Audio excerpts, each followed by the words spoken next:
dreaming big like LeBron. Max backtesting like a daddy Mac.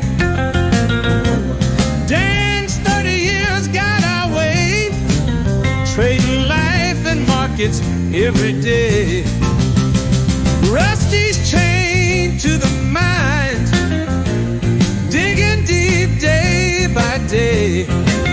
But when Option Omega releases new features, he's free to come out and play option. Omega, you're trading home, where every move makes you feel less alone.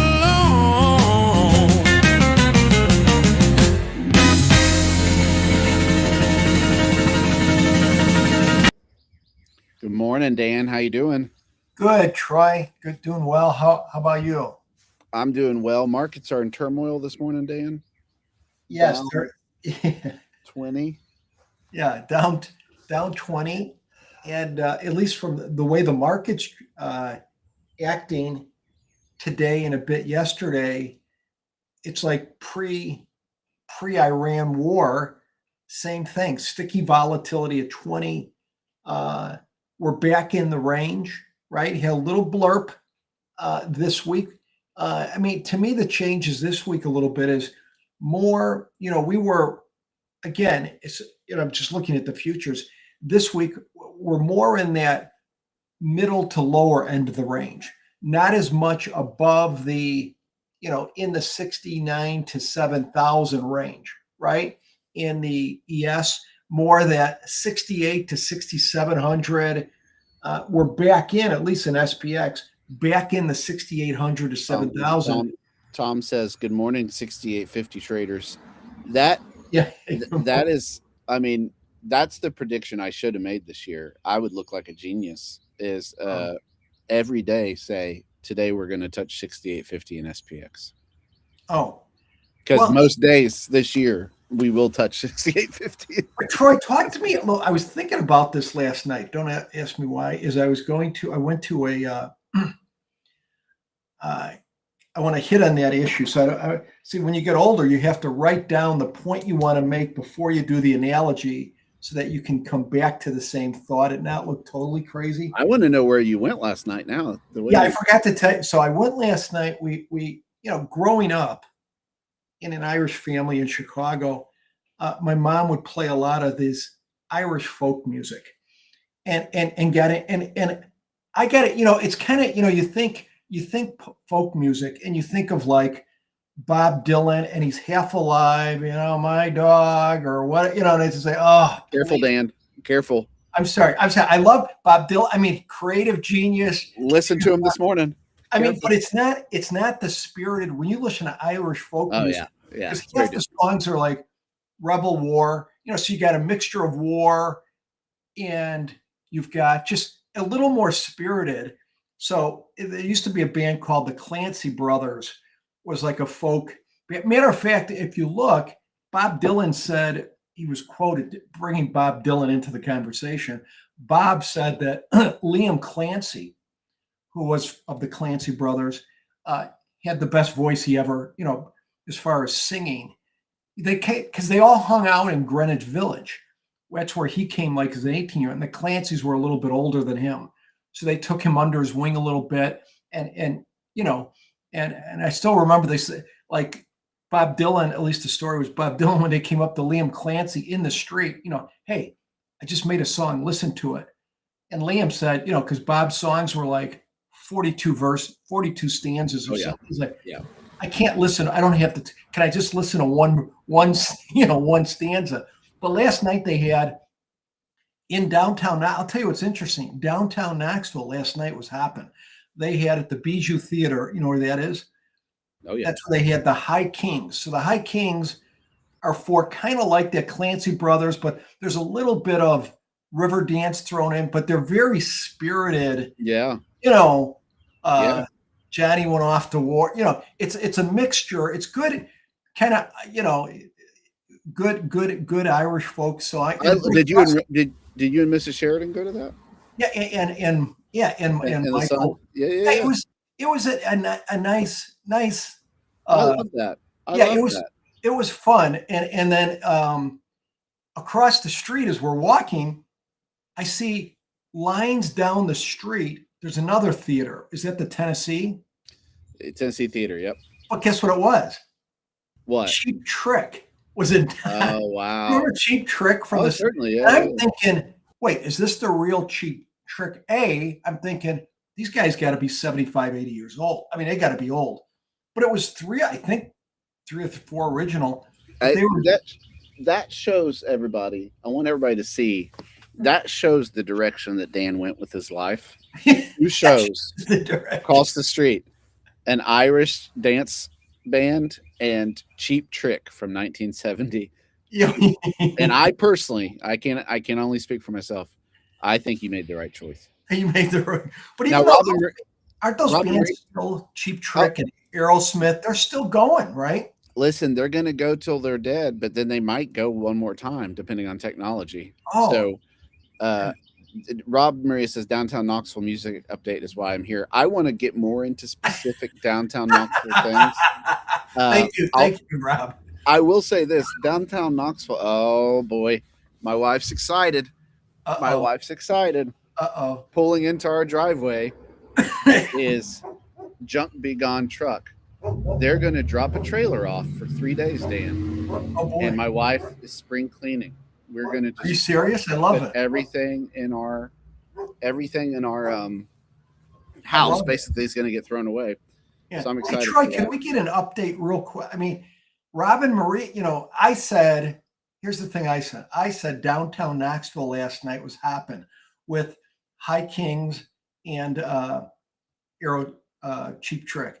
But Robin Marie, isn't this, I mean, now you're starting the craziness in Daytona Beach, right? And don't you have Biker Week, correct me if I'm wrong, Rob, is Biker Week in May, which is just absolute bedlam. And then you have spring break starting.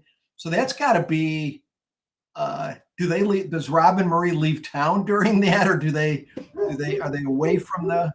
My read on it is I think they get on the bike themselves and just so they participate. Camp on the beach.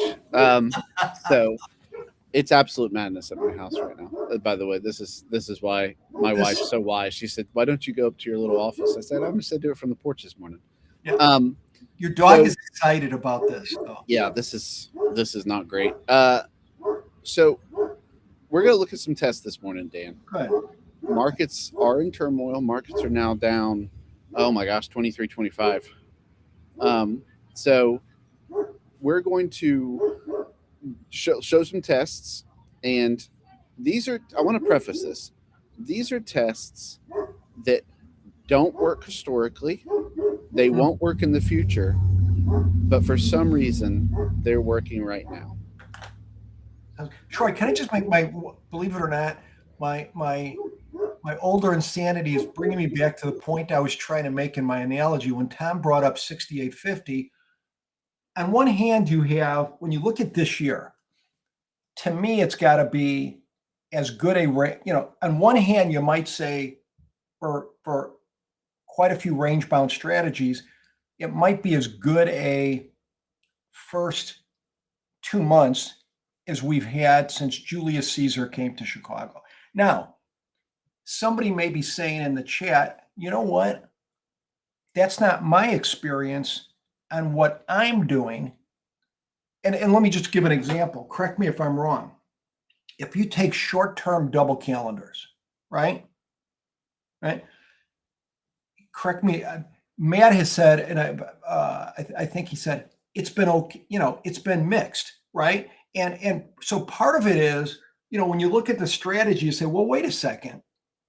Aren't double calendars range bound? Now, I would say if I'm doing like a 10-day or 15-day double calendar, and I'm doing a little bit higher delta, let's say 32 delta on the shorts, those have worked wonderfully. Why?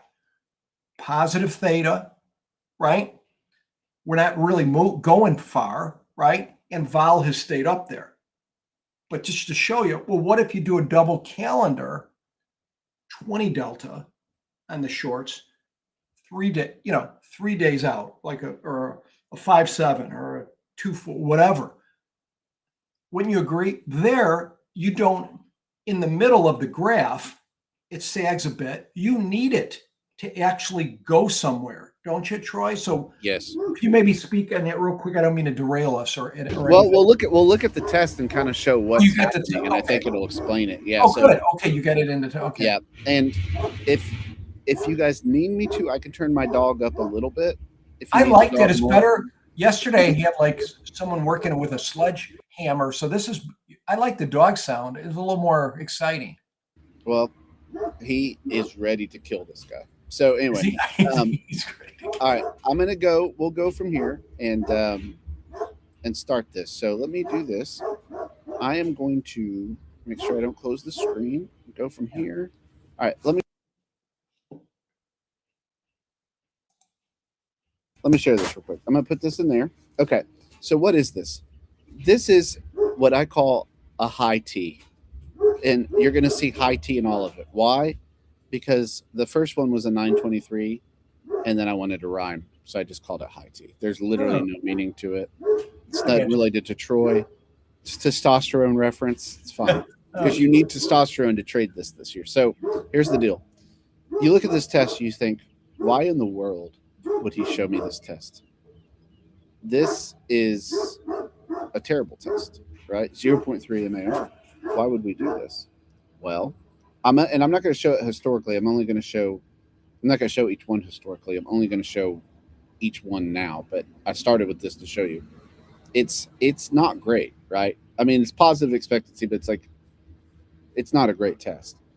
Magically, Dan, if you run this with a very small data set, and again, prefacing this, I'm not saying trade any of these. I'm simply looking at trades that are working right now that haven't worked before to do a little research. This year. Yeah. Yeah. So this trade 21 times this year and 81% win rate. Yeah. And we've almost made as much money as we would have historically in 4 years. Isn't that an interesting comment? You would have made as much in 2 months as you would in 4 years. Yeah, and that's a testimony to vol staying up, right? There's a couple things I want to note with a couple things going on, yeah.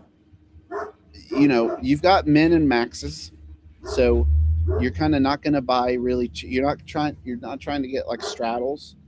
Neither are you trying to get like super juiced shorts. You're just trying to in that nice range. And here's the kicker: you're getting out at a $5 profit target. Why? No reason. You could test this and improve upon it. I'm just testing some stuff here. And so I thought that was interesting. It's a 3 to 5, so 3-5. So it's a shorter duration trade, right? So there's that one. Dan, any thoughts on the 3-5? Yeah, real quick. So the profit target is 5. Can you hit the trade log? What are you typically paying for this for the first 2 months of the year?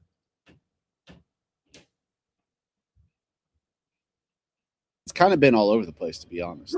Okay, so you pay 9. Let's say you pay 9, 13, whatever. So it's saying at 9, you want to make $5. So if you buy it at 9, you want to get out at 14, right? That's right. Okay, so you're making about. Well, in that case, like 50%. That's a healthy. In that case, 50. But in the one that you paid $13, it's going to be. That one exited at a specific time, but like that one down there on February 9th, we paid $24.85, and you hit 20% on it, and you're in it an average of 3.2 days, right? That's yeah, and that one was a 25% winner, and Tom makes the point. This is exact. I can't agree more. Really, we can see that in a trending market. This trade will have months-long losing streaks. That's correct. This is kind of what I'm trying to show. Is we haven't been in a trending market though. No, that's exactly right. I think that's what he's saying. Is like I get winning. The reason is this is the winning. we're winning because we're not in a trending market right now. So that's why this trade is winning. There are other DCs that do really well in trending markets, and what I'm kind of inversely telling everyone to maybe look into is maybe there are different regimes for DCs. Maybe there are trending market DCs, and maybe they are range-bound DCs, right? So let's look at another example real quick.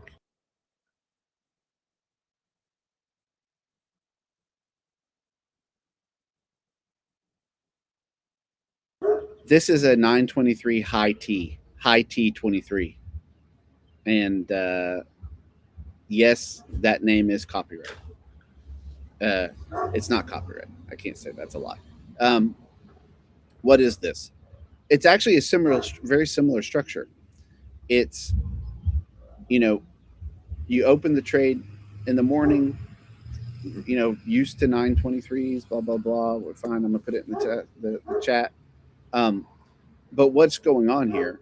Well, you're getting out at $5, which I wonder if some of this is the fact that you're just getting out quicker rather than trying to go for a big winner, Dan. That's part of what I'm thinking with this. In a range-bound market, you're taking your profits. You're going from there.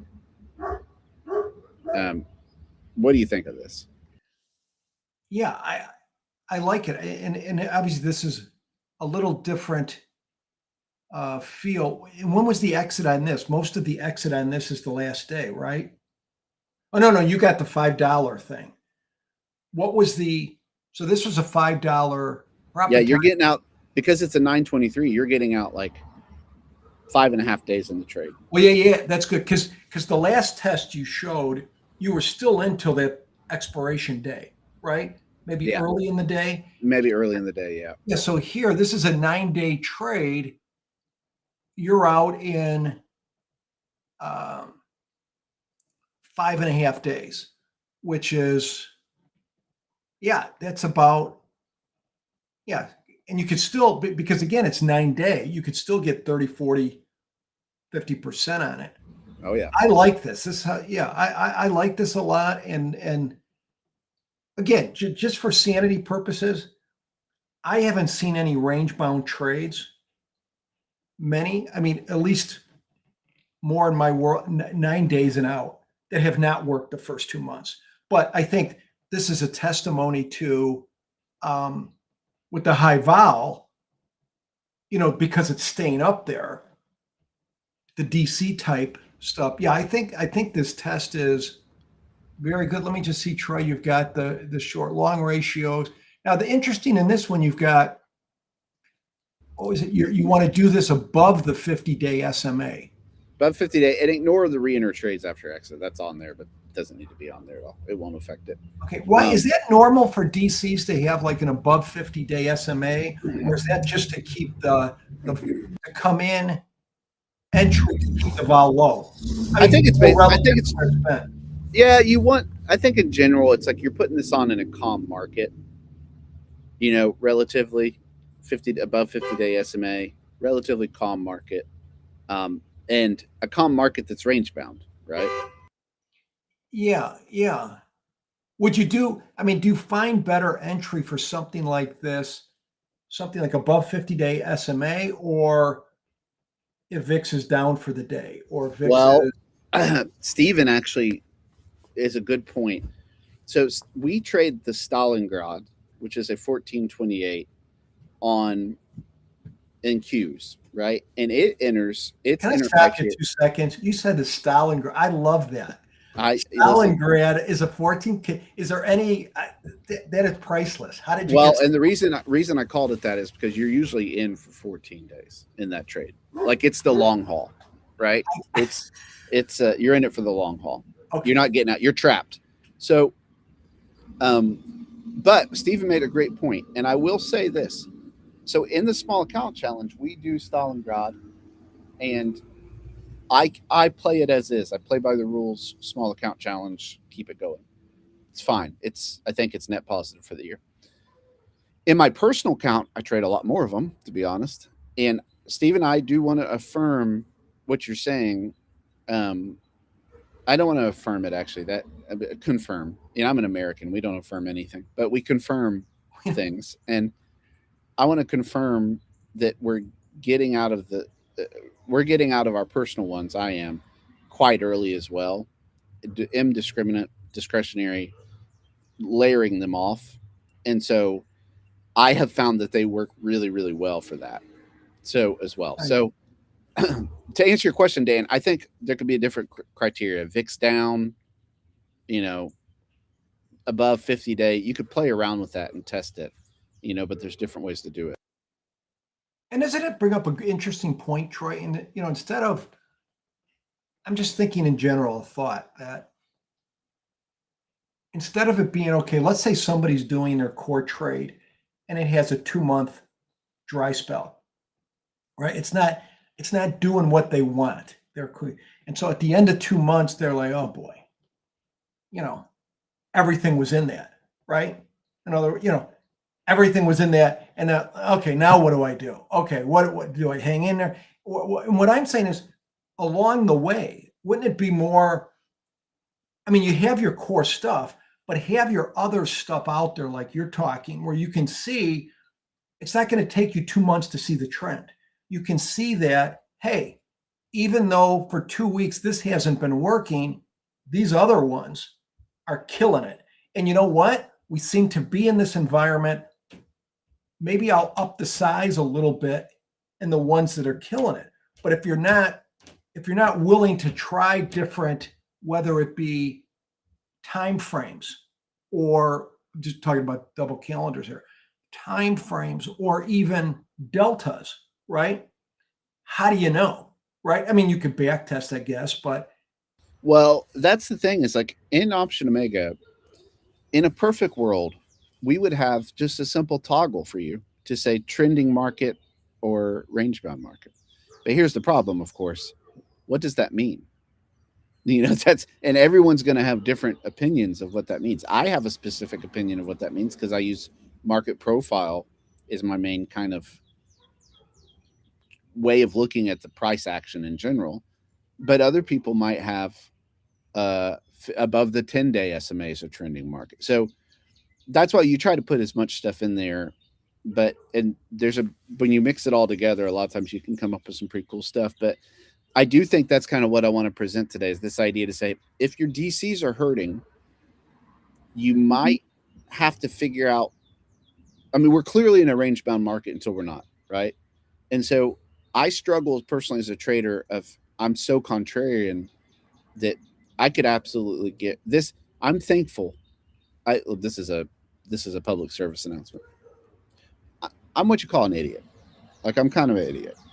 And for years, this would have wrecked me. I would be in such a huge drawdown because I would during these time periods, because I would be playing the contrarian view, which is that we're going to break out of this range. I talked about this yesterday.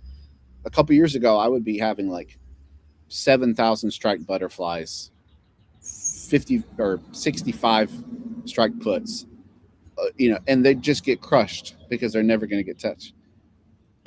You kind of have to play the game in a way to say, look, these strategies aren't working right now. Why are they not working? Well, clearly we know this now because we are in a range bound version, which means I now know that these usually work better in trending markets.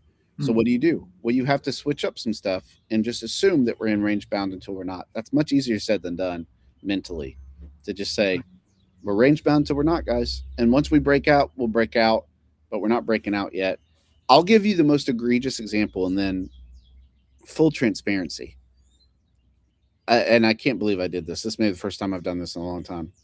I forgot to pee before the show. Oh. And as Dan knows, Dan and I ate lunch yesterday. I have what you would call an active bladder. And so that's for the show. That's the 10 a.m. show we're going to start doing is Troy's Active Bladder mini series. But anyway, I'm going to give you the final one, Dan. And this one's egregious.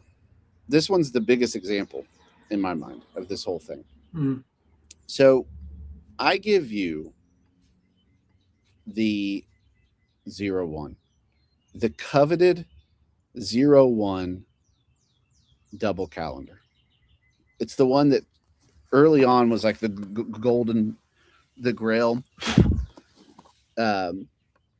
I do need to start doing P updates. That would be. I think people. Rob says I'm here for the P updates. So yeah, that's right. That's right. Joe says I can't wait to see the intro to that song, that show. That would be a good one. Yeah, that one's not made for kids. This is a NORB, so this is a no opening range breakout. Okay, and this is ridiculous to me. I'm going to share it if I haven't shared it already. Oh, I didn't say it. Hold on. Let me. I'm going to share the test with others. I like to share. All right. I'm going to put this in the chat. Okay. So this, I will tell you this. If you take this test and you run it back to SPX dailies, all this does is lose. All this trade does is lose. It's literally a straight graph down. I'm not going to run it. I'll let you run it. Just take my word for it. It's a terrible test. And yet, in the super small data set we've had year to date, the test has done really well, right? So again, am I saying trade this? I'm not saying trade this, but I am saying think about why this is working and reverse engineer that for your trading. You know, that's what I'm saying. Dan, it's a 0-1. And basically, you put it on anytime between 10:31 and 10:35 if we haven't broken out of the morning's range. If we haven't, okay. You exit the trade at the end of the day. That's it. It's just a big dumb test. Oh. And you look at the results of that,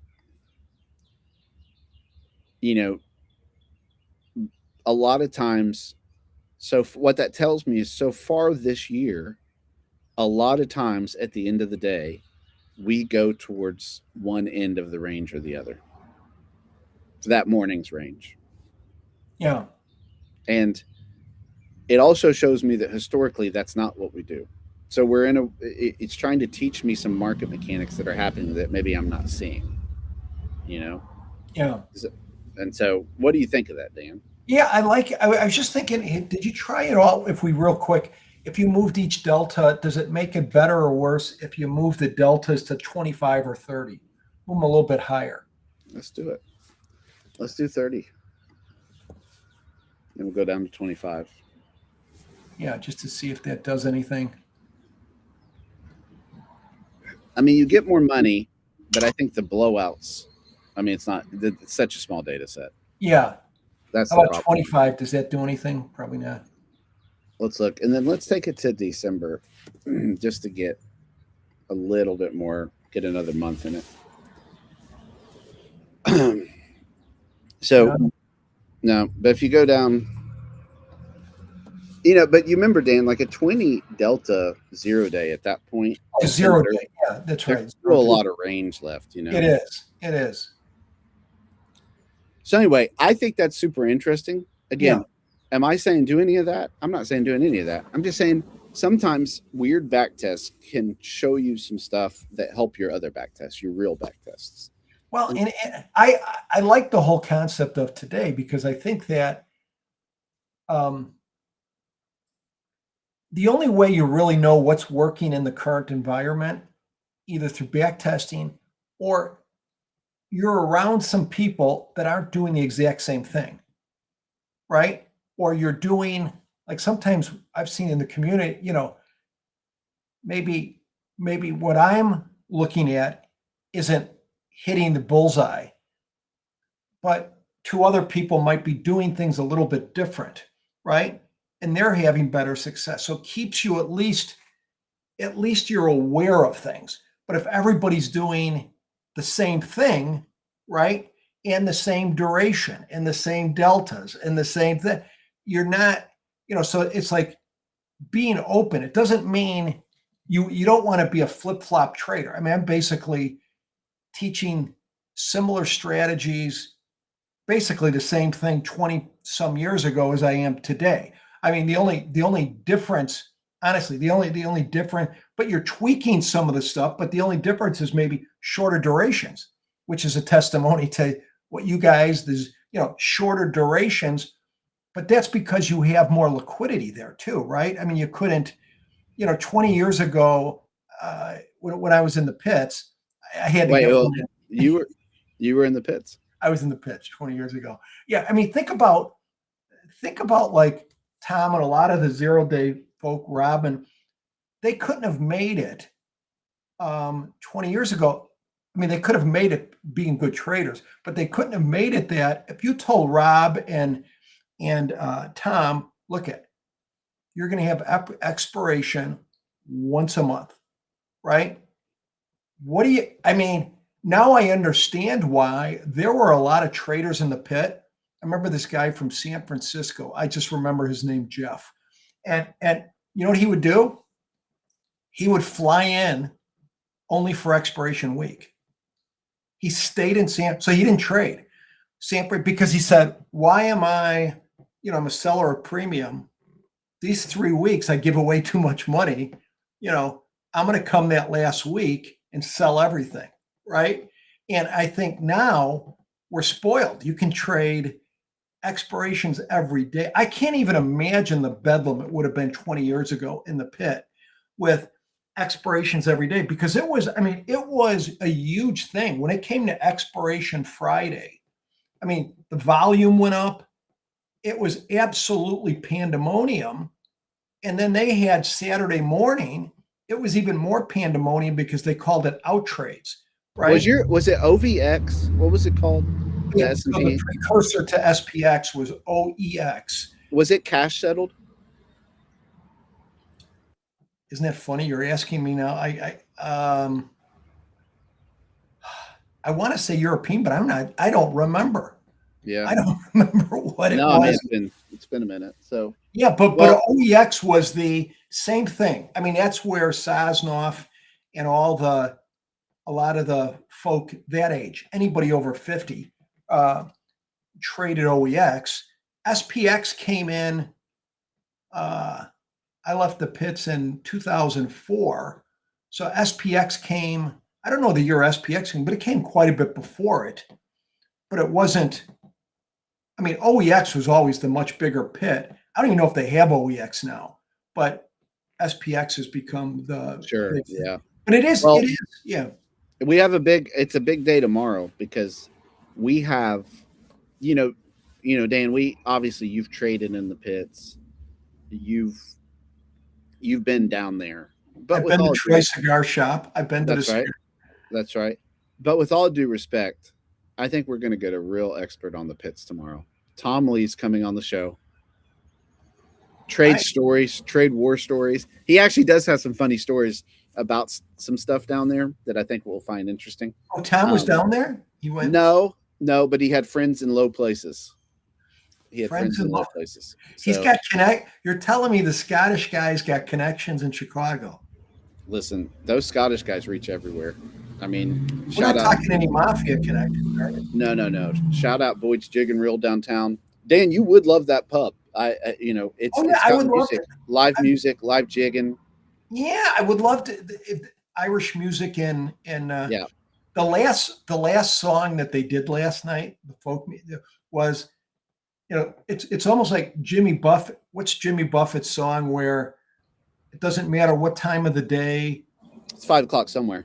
5 o'clock somewhere. Well, the last song of the night was something like, "There's an Irish pub everywhere." Basically, whatever city you're in, wherever you're at, there's an Irish. I'll say this, and then I gotta pee. If in a different world I ever open up a physical location business in Knoxville, I want to do an Irish pub for just men.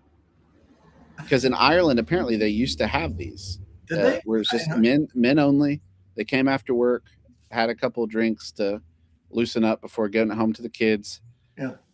I love that. And then 2, cigars in there. Oh, I mean, I don't drink beer, so that'd be the only reason I'm there. Second thing, I saw I wish I could find it, a great meme yesterday where it was 3 pictures. The first picture is a glass of Guinness, and next to it's a quote that says, "My gosh, this is smooth." The second one's a glass of Guinness, a quote, "I could drink this all day." Third picture, it's just a glass of Guinness, and then a RIA guy, one of the RIA terrorists from Ireland. Oh wow! Just said, "This is how it happens." So anyway, detective, I'll end on that note. A lot of information in today's show, maybe too much information. Love that. And if I assume you're talking about we showed them too many trades and we didn't talk enough about peeing. So we will fix that problem tomorrow. I can tell you that much. Tom and I can right that ship real well tomorrow. So listen, on that note, you guys have a great trading day, and we will be